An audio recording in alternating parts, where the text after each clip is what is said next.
आप भी जब मोहल्ला क्लिनिक के अंदर जाओ तो लगता नहीं कोई सरकारी डिस्पेंसरी है। सरकारी डिस्पेंसरी पहले जिस किस्म की होती थी, प्राइमरी हेल्थ सेंटर होते थे, टूटे फूटे होते थे। चुनाव के दौरान आपको याद होगा, एक बार हम गए थे, वहां पे प्राइमरी हेल्थ सेंटर पे ताला लगा हुआ था, वहां कुत्ते घूम रहे थे अंदर। ये सरकारी हेल्थ सिस्टम हुआ करता था पहले, और पूरे देश में इसी किस्म का है। लेकिन पहली बार हम लोगों ने एकदम 5 स्टार एयर कंडीशनड शानदार मोहल्ला क्लिनिक बनाए हैं कि गरीब तो क्या, अमीर आदमी भी, मिडिल क्लास वाले भी अब मोहल्ला क्लिनिक के अंदर जाके अपना इलाज कराते हैं। और मोहल्ला क्लिनिक में सारा इलाज मुफ्त है। इलाज मुफ्त है, डॉक्टर मुफ्त है, दवाइयां मुफ्त हैं, टेस्ट मुफ्त हैं, सब कुछ मुफ्त है। और अब इसी को हम हायर लेवल पे ले जा रहे हैं। जैसा भी मान साहब ने कहा कि 26 जनवरी को सारे सीएमओज को और उनको ऑर्डर दे दिए गए हैं कि सारी दवाइयां, जो बड़े अस्पताल हैं, बड़े अस्पतालों को भी रिनोवेट किया जा रहा है और उनको भी शानदार बनाया जा रहा है।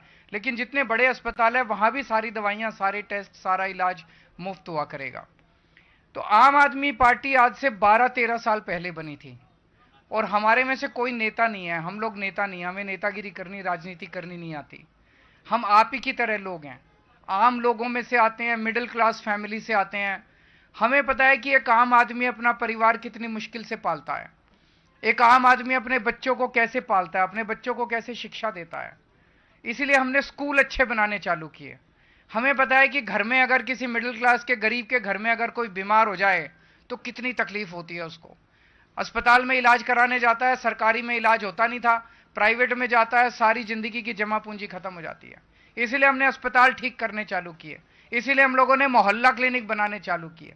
हमें पता है कि बिजली का बिल जब महीने के अंत में आता है कितनी मुश्किल होती है भरने के अंदर, इसलिए हमने बिजली मुफ्त कर दी। जो एक आम आदमी की जिंदगी में तकलीफें आती है, उन तकलीफों का समाधान करने की हमने कोशिश की है। इसीलिए इतने बड़े स्तर के ऊपर जनता हमसे जुड़ती जा रही है। हमें राजनीति नहीं आती और जनता को राजनीति नहीं चाहिए, जनता को ये गाली गलौज नहीं चाहिए। ये दिखा दिया जनता ने, दिल्ली के अंदर भी और पंजाब के अंदर भी, और जहां भी हम जा रहे हैं जनता हमारा साथ दे रही है। तो आज ये मेरे को बहुत खुशी है कि मैं आज इतने बड़े खुशी के मौके का हिस्सा बन सका। जालंधर में 1 साल पहले हम चुनाव के दौरान आए थे, बाई इलेक्शन का टाइम था, रिंकू हमारे कैंडिडेट थे, रिंकू के लिए वोट मांगने के लिए आए थे। तब हमने कहा था 1 साल बाकी है लोकसभा चुनाव का, 1 साल के लिए हमें मौका दो, और 1 साल के अंदर काम पसंद आए तो अगला मौका देना। 1 साल के अंदर मैं ये नहीं कहूंगा सारी समस्याएं दूर हो गई, लेकिन मान साहब ने जैसे अभी गिनाया कि कितने सारे काम जालंधर के अंदर, कितनी सारी सड़कें, मोहल्ला क्लिनिक बन रहे हैं, सड़कें बनाई गई हैं, और बहुत सारे काम जो हैं वो चालू किए गए हैं। अब मेरी पंजाब के लोगों से विनती है, हाथ जोड़ के अपील है कि 13 की 13 सीटें आप हमें जिताओ। इसलिए नहीं कि हमें कोई सत्ता का शौक है, इसलिए कि आज जिस तरह से पंजाब के लोगों पे केंद्र सरकार का आक्रमण हो रहा है, मुझे बेहद दुख हुआ जब 26 जनवरी को पंजाब की झांकी के ऊपर भगत सिंह की फोटो थी, भगत सिंह का वो था, करतार सिंह सराबा का, लाला लाजपत राय की वो गुणगान था, और उसको उन्होंने रिजेक्ट कर दिया केंद्र सरकार ने। केंद्र सरकार होती कौन है भगत सिंह को, करतार सिंह सराबा को, लाला लाजपत राय को रिजेक्ट करने वाली? तो ये तो एक तरह से पंजाब के लोगों के सम्मान की बात है, ये तो एक तरह से पंजाब के लोगों का बेइज्जत करने की बात है।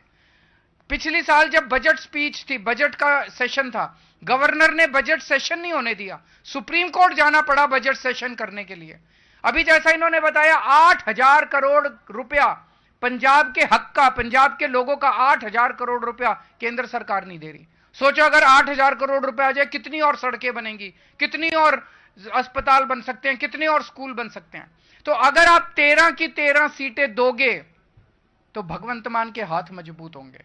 आज अकेला भगवंत मान लड़ रहा है केंद्र सरकार से, आज अकेला भगवंत मान लड़ रहा है गवर्नर से, आज अकेला भगवंत मान लड़ रहा है बीजेपी से। अगर आप 13 सीटें देते हो तो 13 इसके हाथ 13 हाथ बन जाएंगे। वो जाके लड़ेंगे दिल्ली के अंदर, वो आपका पैसा लेके आएंगे, वो ये होने नहीं देंगे कि आपका मान सम्मान, पंजाबियों के मान सम्मान के साथ केंद्र सरकार खिलवाड़ कर सके। आपका जैसे 2 साल आपने देख लिया, हमें 2 साल देखे 2 साल के अंदर इतना शानदार काम हुआ है जो आज तक 75 साल में पंजाब के लोगों ने नहीं देखा। मैं ये नहीं कह रहा सारी समस्याएं हल होगी, टाइम लगेगा। इन्होंने 75 साल में जो बेड़ा गर्क किया उसको ठीक करने में टाइम लगेगा, लेकिन आपका साथ चाहिए, आपका आशीर्वाद चाहिए।